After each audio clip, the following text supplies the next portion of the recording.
그들을 위하여 내가 나를 거룩하게 하오니. 요한복음 17장 19절.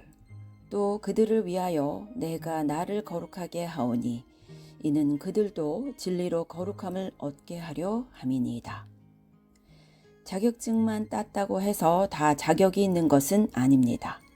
병원에 관련된 드라마들을 보면 의사가 수술을 하러 들어가기 전에 얼마나 철저하게 자기 관리를 하는지 잘 나옵니다. 머리카락이나 몸에 난 털이 날리면 안 되니 평상시에 항상 몸을 깨끗하게 하고 있어야 합니다. 그렇게 깨끗하게 하고 있다가 수술을 하기 전에는 눈만 남겨놓고 다 가립니다. 그리고 수술실 앞에서 손을 닦는데 손톱 밑에까지 깨끗이 솔로 닦습니다. 그 이후에는 손으로 아무것도 만지지 않습니다. 문고리에도 세균이 많이 있기 때문입니다. 발로 문 아래 스위치를 탁 치면 손을 대지 않고도 문이 열리게 되어 있습니다. 그러면 안에서 기다리고 있던 후배 의사들이 무균 장갑을 끼워 줍니다. 그때서야 날카로운 수술 도구들을 달라고 말하면 옆에서 도와주는 후배 의사들은 재빠르게 그 말에 따라 손 위에 메스와 같은 도구들을 쥐어줍니다.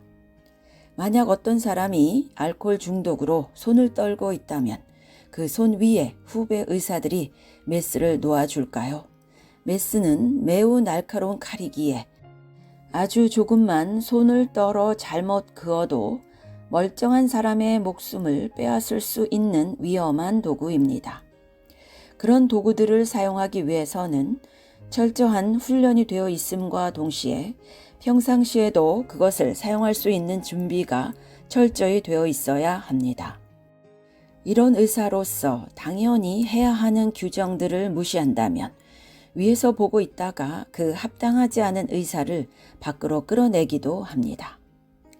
우리들 또한 이 세상에 아픈 이들을 치유해 줄 수 있는 힘을 지닌 의사들과 같습니다. 사람의 육체적 목숨이 아니라 영원한 생명을 주는 의사인 것입니다.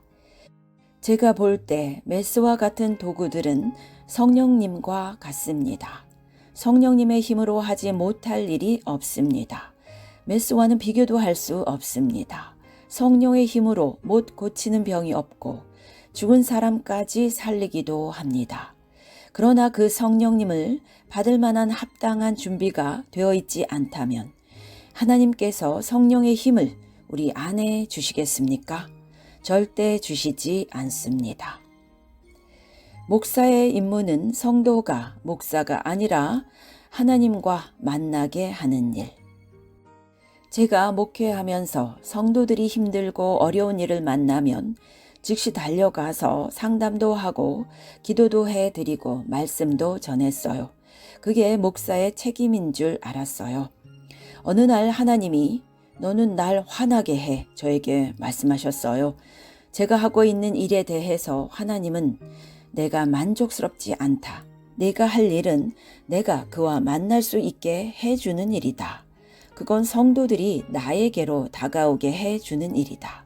그는 목사를 만났을지 모르지만 나를 만난 게 아니니라. 그래서 그 다음부터는 저는 성도들에게 예수 그리스도를 만나보시라고 24시간 주님을 바라보시라고 그렇게 외치는 거예요. 영성일기나 기도수첩을 쓰라고 권고해 드리는 것도 똑같은 이유입니다. 여러분의 주님, 창조주 아버지 하나님, 그분과의 만남이 하나님이 원하시는 일이고 목회자의 사명을 그 일을 돕는 역할인 것이에요. 우리나라에 왔던 제임스 레인이라는 미국 대사가 있습니다. 그는 미국 에머리 대학교 신학부 교수였습니다.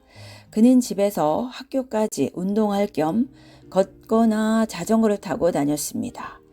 출근 때마다 부촌을 지났는데 한 집 앞에 초라한 노인 한 분이 늘 혼자 앉아 있었습니다. 그래서 오고 가며 말벗이 되어주고 잔디도 깎아주었습니다. 그것이 2년 정도 되었습니다. 이것이 나눔의 삶입니다. 나눔은 큰 것이 아닙니다.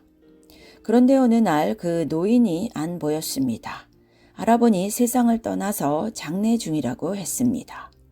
급히 장례식장으로 가보니 그 초라하던 노인은 코카콜라 회사의 대주주였습니다. 그동안 그런 말을 한 번도 안 했던 터라 그는 놀라 있었습니다. 장례식장에서 유언장 공개되었습니다. 그런데 레이니에게 유산이 상속되었다는 소식을 듣게 되었습니다. 당신은 지난 2년 동안 내 집 앞을 지나면서 나의 말벗이 되어준 친구였어. 나의 친구 레이니, 고맙소. 내가 당신에게 코카콜라 주식의 5%를 유산으로 드립니다.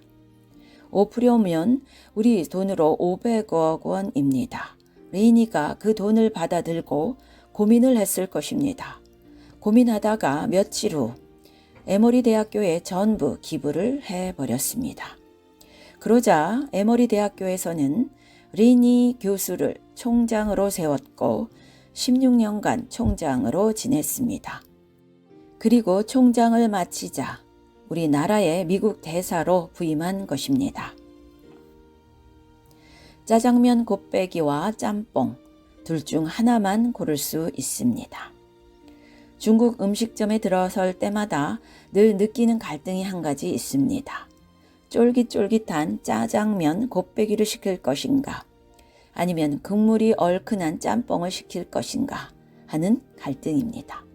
이런 갈등은 저만 느끼는 감정이 아니었습니다.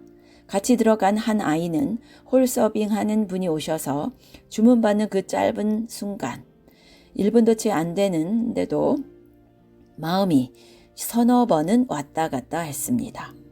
창피하게 한 사람이 한꺼번에 짜장면, 곱빼기와 짬뽕 두 그릇을 모두 시켜 먹을 수는 없지 않겠습니까? 아쉽지만 한 가지를 선택하면 다른 한 가지는 포기해야 하는 것이 세상 사는 기본 이치인 듯합니다.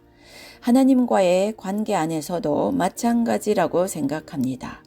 세상의 달콤한 맛을 하나도 포기하지 않으면서 감미로운 하나님 체험을 기대하는 것은 너무 지나친 욕심입니다. 한 번에 짜장면 곱빼기와 짬뽕을 다 먹겠다는 것과 비슷합니다.